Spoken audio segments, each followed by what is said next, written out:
ഹിമാലയത്തിന്റെ കോടമഞ്ഞു പുതച്ച മലനിരകൾക്കിടയിൽ കാലത്തിന്റെ കണക്കുപുസ്തകങ്ങളിൽ രേഖപ്പെടുത്താത്തത്രയും ശാന്തതയോടെ ഒരിടം.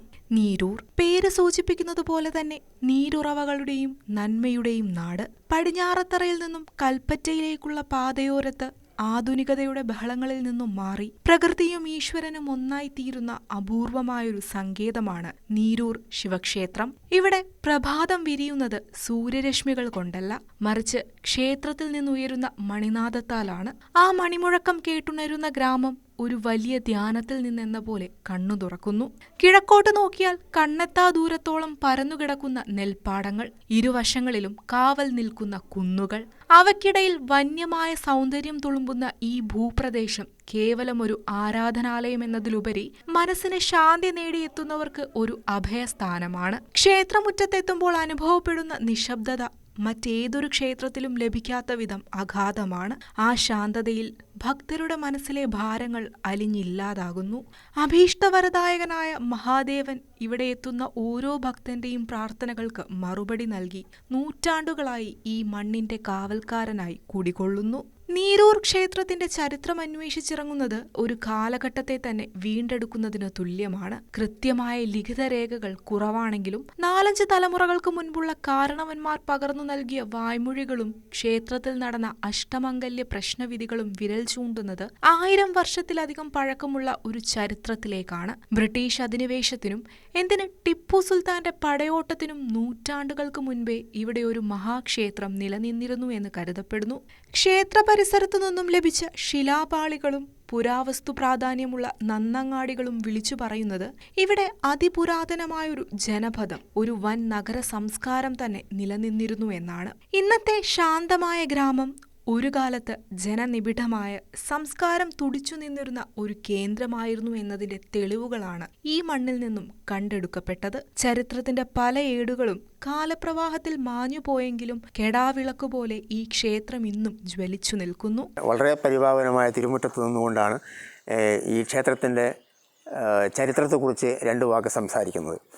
വളരെ കാലം മുൻപ് തന്നെ കേട്ടുപറഞ്ഞതും ഈ ചുറ്റുവട്ടത്തുള്ള ആളുകളുമായി സംവദിച്ചതിൻ്റെ അടിസ്ഥാനത്തിൽ മനസ്സിലാക്കിയത് വളരെ കുറഞ്ഞ ശിവക്ഷേത്രങ്ങൾ മാത്രമാണ് ഇവിടെ ചുറ്റിലുമുള്ളത്.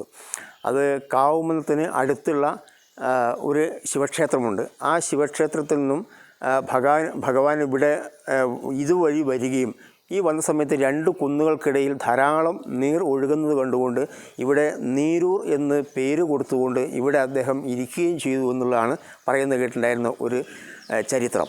ഇവിടെ നിന്ന് കൊട്ടിയൂരേക്ക് പെരുമാൾ യാത്രയായി എന്നാണ് ഇത് ഐതിഹ്യം പറയുന്നത്. ഇവിടെ ഇതുമായി ബന്ധപ്പെട്ട് മറ്റൊരു പ്രധാനപ്പെട്ട ഐതിഹ്യം, ഇവിടെയുള്ള ബ്രഹ്മരക്ഷസ് വളരെ പ്രസിദ്ധമാണ്. നേരത്തെ ആളുകളെല്ലാം പറഞ്ഞു കേട്ടിരിക്കുന്നത് ഈ സ്ഥലം കൈമാറ്റവും അതുമായി ബന്ധപ്പെട്ട് ഒരു വഞ്ചന കാര്യമായി നടന്നുവെന്നും ആ വഞ്ചനയിൽ ആത്മവേദന കൊണ്ട് അദ്ദേഹം നാക്ക് പിഴുത്തെടുത്ത് വലിച്ചെറിഞ്ഞുവെന്നും ആ നാക്ക് എറിഞ്ഞതും അതിന് രക്തം ചീറ്റിയുമായ പ്രദേശത്തും ഒരിക്കലും ഗുണം സംഭവിക്കില്ല എന്നാണ് അവസാനം അദ്ദേഹം ശപിച്ചതെന്നുമാണ്. അതുകൊണ്ട് ഇങ്ങനെ ശപിക്കപ്പെട്ടൊരു പ്രദേശം എന്നുള്ളൊരു പേര് ഇന്നും ഇവിടെ നിലനിൽക്കുന്നു എന്നുള്ളതാണ്. അതിന് പരിഹാരമായിട്ടാണ് ധാരാളം ആളുകൾ ബ്രഹ്മരക്ഷസിൻ്റെ കോപത്തിന് മുക്തി നേടാനായിട്ട് പാൽപ്പായസം വഴിപാടായി നേർന്നുകൊണ്ട് ധാരാളം ആളുകൾ പല സ്ഥലത്തും ഇവിടെ വരാറുണ്ട്. മാത്രവുമല്ല വളരെക്കാലം മുൻപ് തന്നെ ഈ ശ്രീകോവിൽ മൺകട്ടകൾ കൊണ്ട് മണ്ണ് ചെളിയാക്കി ഉണ്ടയാക്കി പൊതിഞ്ഞു വെച്ച ശ്രീകോവിലായിരുന്നു. പിൽക്കാലത്താണ് അത് ഈ ഇന്ന് കാണുന്ന രീതിയിലേക്കൊരു മാറ്റം വരുന്നത്.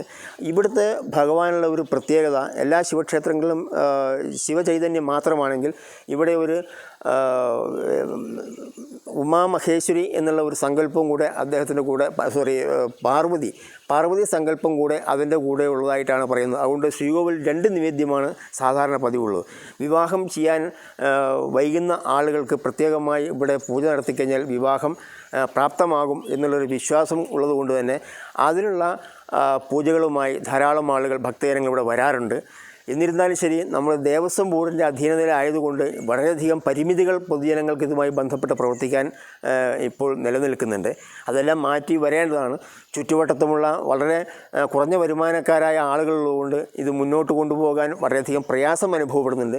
എന്നിരുന്നാലും ചുറ്റുവട്ടത്തുള്ള വിശ്വാസികൾ അവരാൽ കവിഞ്ഞ പരമാവധി സഹായം ചെയ്തുകൊണ്ട് നമ്മുടെ ഗ്രാമക്ഷേത്രമാണെന്നുള്ള ഒരു തിരിച്ചറിവിൻ്റെ പേരിൽ തന്നെ ഒരുപാട് കാര്യങ്ങൾ ഇപ്പോൾ കഴിഞ്ഞ ഒരു 5-10 വർഷത്തിനകം ഒരുപാട് കാര്യങ്ങൾ ഈ ക്ഷേത്രത്തിനകത്ത് ചെയ്തു.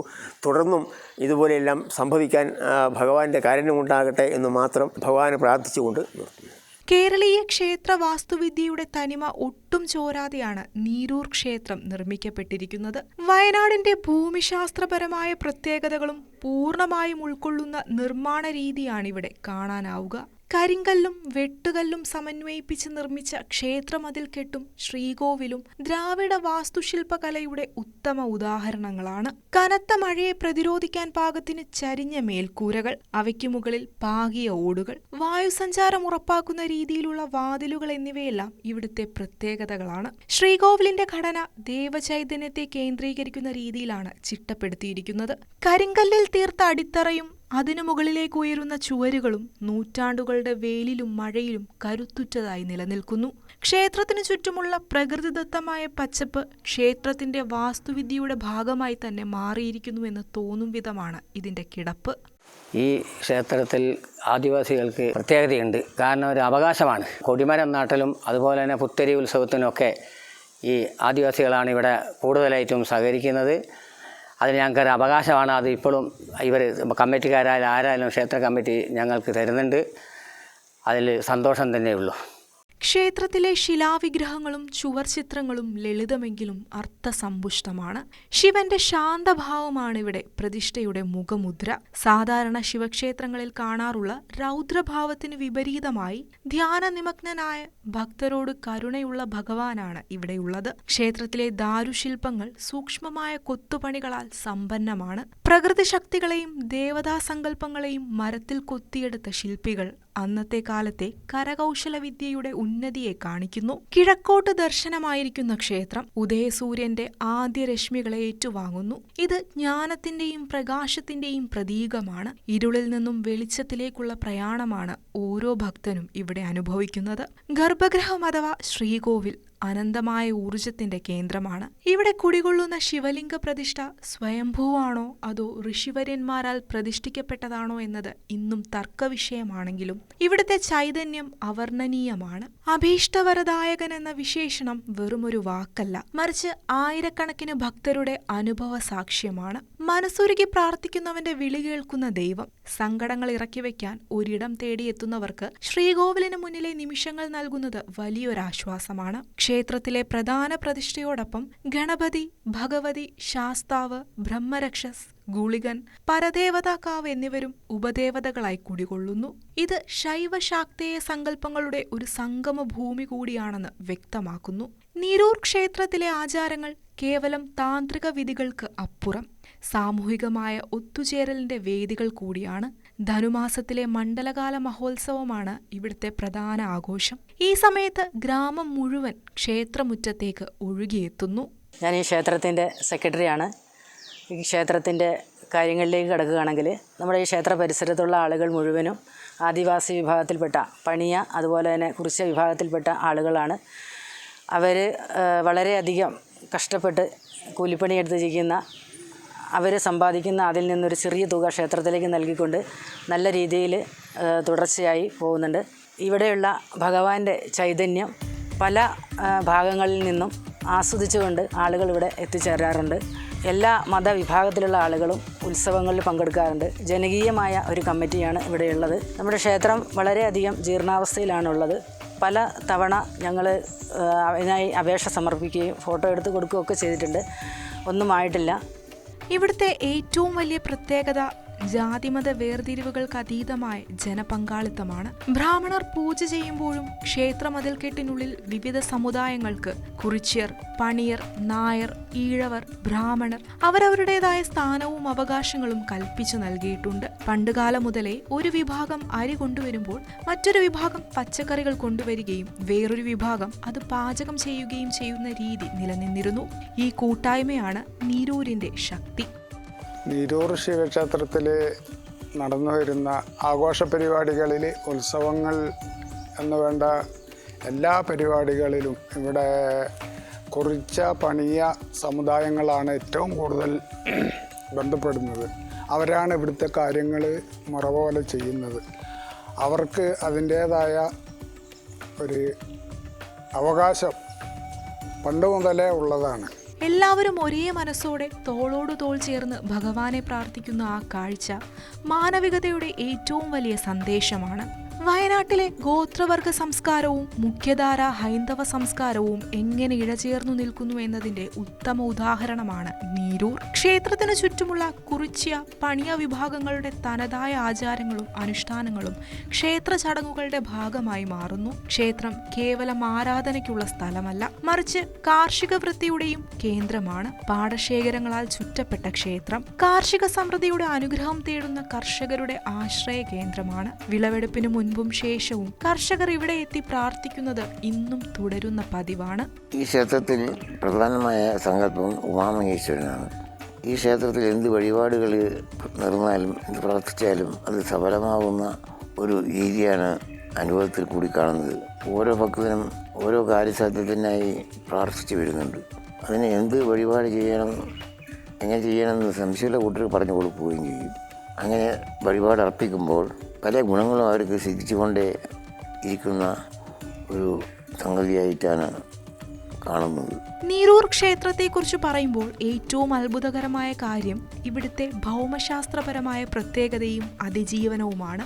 വെണ്ണിയോട് വലിയ പുഴയാലും ചെറിയ പുഴയാലും ചുറ്റപ്പെട്ട് കിടക്കുന്ന ദ്വീപിന് സമാനമായ ഗ്രാമമാണിത്. ജൂൺ മാസം മുതൽ 3 മാസക്കാലം വയനാട്ടിൽ പെരുമഴക്കാലം എത്തുമ്പോൾ ഈ 2 പുഴകളും കരകവിഞ്ഞൊഴുകും. സമീപത്തെ പല ക്ഷേത്രങ്ങളിലും വെള്ളം കയറി പൂജകൾ മുടങ്ങുമ്പോൾ നീരൂർ മഹാക്ഷേത്രത്തിൽ മാത്രം അത് സംഭവിക്കുന്നില്ല. ധാരാളം നീരൊഴുക്കുള്ള പ്രദേശമായിട്ടും ക്ഷേത്രത്തിലെ തിരി തെളിയുന്നത് ഇന്നു വരെ മുടങ്ങിയിട്ടില്ല. പ്രളയജലം ക്ഷേത്രമുറ്റത്തെ തൊട്ടുരുമി ഒഴുകുമ്പോഴും ശ്രീകോവിലിനുള്ളിലെ ദീപം അണയാതെ നിൽക്കുന്നത് ഭഗവാന്റെ അത്ഭുത ശക്തിയായും ക്ഷേത്ര നിർമ്മാണത്തിലെ എഞ്ചിനീയറിംഗ് വൈദഗ്ധ്യമായും കണക്കാക്കാം. ഇവിടെ ശിവനും പാർവതിയായ സങ്കല്പം, ഗണപതി, അയ്യപ്പൻ, രക്ഷസ്, കാവില്, നാഗത്തങ്കാവ്. ഇവിടെ 7:30 മുതൽ 10:30 വരെയാണ്. മണ്ഡലകാലത്ത് ശനിയാഴ്ചയും പൂജയുണ്ട്. വിശേഷ ദിവസങ്ങളിൽ അന്നദാനമുണ്ട്. ഇന്നത്തെ കാലത്ത് ആത്മീയ ടൂറിസത്തിന് വലിയ സാധ്യതകളുള്ള ഒരു പ്രദേശമായി നീരൂർ മാറിക്കൊണ്ടിരിക്കുന്നു. മലബാർ ദേവസ്വത്തിന് കീഴിലുള്ള ഈ ക്ഷേത്രം വികസനത്തിന്റെ പാതയിലാണ്. പടിഞ്ഞാറത്തറ കൽപ്പറ്റ റൂട്ടിന്റെ സാമീപ്യം തീർത്ഥാടകർക്ക് ഇവിടേക്ക് എത്തിച്ചേരുന്നത് എളുപ്പമാക്കുന്നു. തിരക്കുകളിൽ നിന്നും മാറി മനസമാധാനം ആഗ്രഹിക്കുന്നവർക്ക് നീരൂർ ഒരു സ്വർഗമാണ്. ക്ഷേത്രത്തിന്റെ പൈതൃകം നിലനിർത്തിക്കൊണ്ടു തന്നെ കൂടുതൽ സൗകര്യങ്ങൾ ഒരുക്കിയാൽ ചുരുങ്ങിയ കാലത്തിനുള്ളിൽ വയനാട്ടിലെ പ്രധാനപ്പെട്ട തീർത്ഥാടന കേന്ദ്രമായി ഇത് മാറുമെന്നതിൽ സംശയമില്ല. നൂറ്റാണ്ടുകൾക്ക് മുൻപ് ആദിവാസി ഗോത്രങ്ങളും കർഷകരും നാടുവാഴികളും ചേർന്ന് കെട്ടിപ്പടുത്ത ഈ പുണ്യസങ്കേതം ഇന്നും തലയുയർത്തി നിൽക്കുന്നു. പ്രകൃതിക്ഷോഭങ്ങളെയും കാലത്തിന്റെ മാറ്റങ്ങളെയും അതിജീവിച്ച് ജാതിഭേദമന്യേ മനുഷ്യരെ ഒന്നിപ്പിക്കുന്ന സ്നേഹത്തിന്റെ ഇടമായി നീരൂർ ശിവക്ഷേത്രം നിലകൊള്ളുന്നു. ഇവിടെ എത്തുന്ന ഓരോ ഭക്തനും അനുഭവിക്കുന്നത് വെറുമൊരു ക്ഷേത്ര ദർശനമല്ല, മറിച്ച് പ്രകൃതിയും മനുഷ്യനും ഈശ്വരനും ഒന്നാകുന്ന ഒരു അപൂർവ അനുഭൂതിയാണ്. കുന്നുകൾക്കിടയിലെ ഈ ശാന്തമായ താഴ്വരയിൽ മണിനാഥം മുഴങ്ങുമ്പോഴും പുഴകൾ ഒഴുകുമ്പോഴും ശ്രീകോവിലിലെ കെടാവിളക്കുപോലെ ഭക്തരുടെ മനസ്സിലും പ്രത്യാശയുടെ വെളിച്ചം നിറയുന്നു.